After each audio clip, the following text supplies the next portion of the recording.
प्राचीन काल में एक बहुत ही गरीब ब्राह्मण था जिसका कोई संतान नहीं था। वह सच्चे मन से पूजा पाठ करता था, लेकिन उसकी पत्नी ब्राह्मण की विपरीत थी।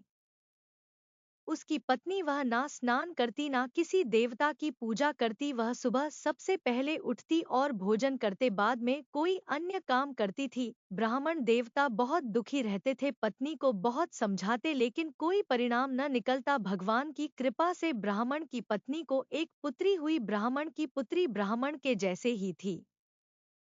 वह पुत्री अपने पिता के घर में बड़ी होने लगी। सुबह उठकर भगवान विष्णु का जाप करती। वह बचपन से ही बृहस्पतिवार का व्रत करने लगी। पूजा पाठ समाप्त कर स्कूल जाती तो अपनी मुट्ठी में जौ भर कर ले जाती है और स्कूल जाने के मार्ग में डालती जाती है। वहीं जौ सोने के हो जाते तो लौटते समय उनको बीन कर घर ले आती। एक दिन वह कन्या सूप में उन सोने के जौ को फटक कर साफ कर रहे थे, तभी उसकी माँ ने देखा और कहा है, बेटी सोने की जौ को फटकने के लिए सोने का सूप होना चाहिए। दूसरे दिन गुरुवार था।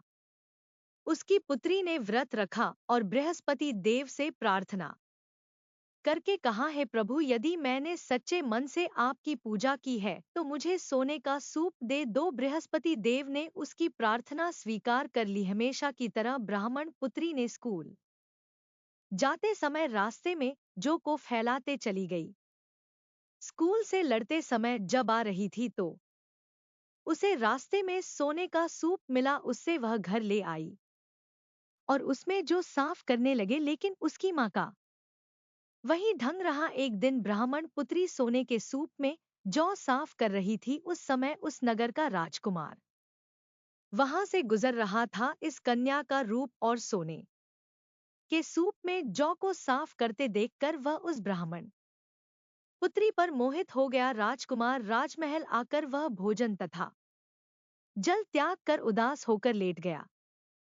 राजा को जब राजकुमार द्वारा अन्न जल त्यागने का समाचार मालूम पड़ा तो राजा और अपने मंत्रियों के साथ वह अपने पुत्र के पास गया और बोले, हे पुत्र, तुम्हें किस बात का कष्ट है? किसी ने अपमान किया क्या या फिर और कोई कारण है? मुझे बताओ, मैं वही करूंगा जिससे तुम्हें खुशी हो। राजकुमार ने अपने पिता की बातें सुनी और कहा, पिताजी, मुझे आपकी कृपा से किसी बात का दुख नहीं है। किसी ने मेरा अपमान नहीं किया, लेकिन मैंने अपने नगर में कन्या देखा। उस कन्या के साथ विवाह करना चाहता हूँ जो सोने के सूप में जौ साफ कर रही थी। यह सुनकर राजा आश्चर्य में पड़ गया और बोला है, पुत्र, इस तरह की कन्या का पता तुम ही लगाओ, मैं उसके साथ तुम्हारा विवाह अवश्य करवा दूंगा। राजकुमार ने राजा को उस लड़की के घर का पता बताया। मंत्री उसे लड़की के घर गया और राजा का आदेश ब्राह्मण को सुनाया। ब्राह्मण बहुत दुष्ट हुआ, लेकिन ब्राह्मण को इस बात का दुख भी था कहीं वह फिर से गरीब ना हो जाए, क्योंकि उसकी पुत्री की जन्म के बाद घर की गरीबी दूर हो गई थी।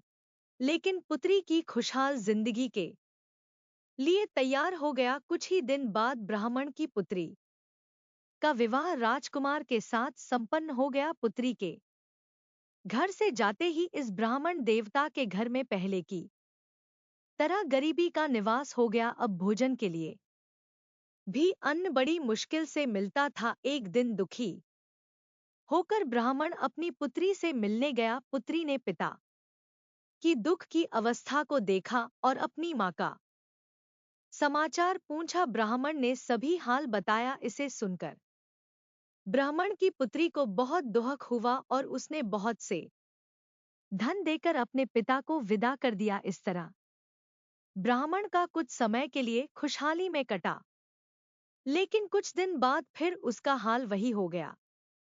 दुख भरी हालात से तंग होकर होकर फिर अपने पुत्री के घर गया और अपनी बेटी को सब अपने हाल बताया। उसके बाद उसके बेटी ने कहा है, पिताजी, आप माताजी को यहाँ ले आओ, मैं उन्हें वह विधि बता दूंगा जिससे गरीबी दूर हो जाए। ब्राह्मण देवता अपने पत्नी को साथ लेकर अपने पुत्री के पास राजमहल पहुंचे तो पुत्री ने अपनी माँ को समझने लगी है, माँ तुम सुबह उठकर प्रथम स्नान करके विष्णु भगवान का पूजा करो तो सब दरिद्रता दूर हो जाएगी। लेकिन उसकी माँ ने उसकी एक बात नहीं मानी, वह सुबह उठकर अपनी पुत्री का बचा हुआ झूठा खा लेती थी।